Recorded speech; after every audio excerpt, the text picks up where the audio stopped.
ኢትዮጵያ ወደፊት ስትራመድ ወደ ኋላ የሚጎትቷትን ለዘመናት የቆዩ መሰረታዊ የሚባሉ ቅራኔዎችንና አለመግባባቶችን በውይይት ለመፍታት ሁሉ አቀፍ የሆነ የሀገራዊ ምክክር ሂደት ላይ ትገኛለች። ከዚህ ቀደም ክልሎችና ከተማ አስተዳደሮች ለምክክር ጉባኤው አጀንዳና ተሳታፊዎችን ልየታ አጠናቀው ጉባኤውን እየጠበቁ ሲሆን ቀሪው የትግራይ ክልል ባለድርሻ አካላት አጀንዳ ማሰባሰብም ዛሬ ተጀምሯል። ናይ ሰላም ሓርበኛን ምዃን ቃልያት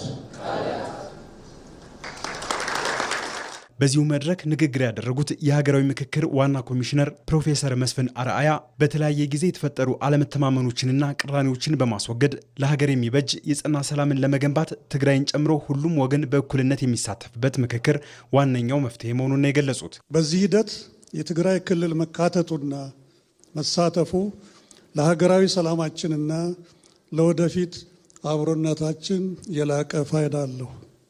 በትግራይም ሆነ በሌሎች ሀገራችን አካባቢዎች ለሚስተዋሉ የሰላም እጦቶች፣ የፖለቲካ ውጥረቶች በህዝብና በመንግስት እንዲሁም በተለያዩ የህብረተሰብ ክፍሎች መካከል ያሉ አለመተማመኖችንና መቃቃሮች በአጠቃላይ ቅቡልነት ያለው ሀገረ መንግስት በመገንባት ዙሪያ ለገጠሙን ፈተናዎች ዋነኛው ምክንያት እጅግ መሰረታዊና ሀገራዊ በሆኑ ጉዳዮች ዙሪያ አለመግባባቶችና ሀሳብ ልዩነቶች በመኖራቸው እንደሆነ ይታመናል።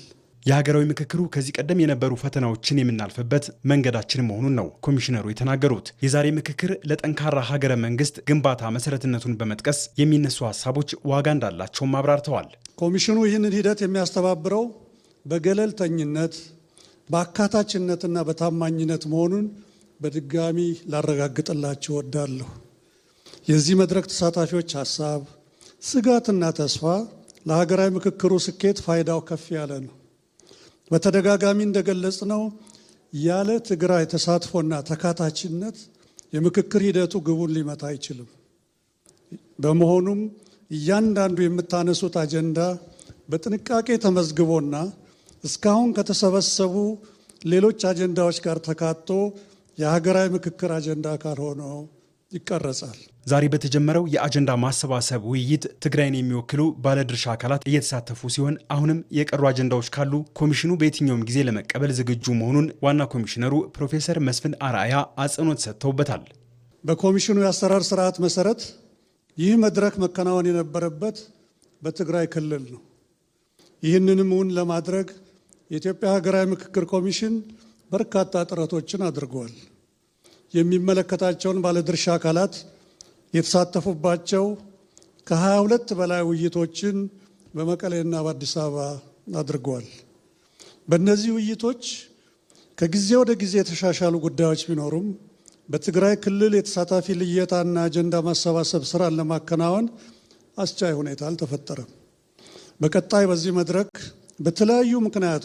በተለያዩ ምክንያቶች ደግመዋለሁ ያልተሳተፉ የማህበረሰብ ክፍሎችና ቀሩ የሚባሉ አጀንዳዎች ካሉ በተገቢው መንገድ ለማካተት የኮሚሽኑ በር ሁልጊዜም ክፍት መሆኑ እንደተጠበቀ ሆኖ የዛሬውን መድረክ በመዲናችን አዲስ አበባ ለማከናወን ሁኔታዎች አስፈላጊ ሆነው ተገኝተዋል።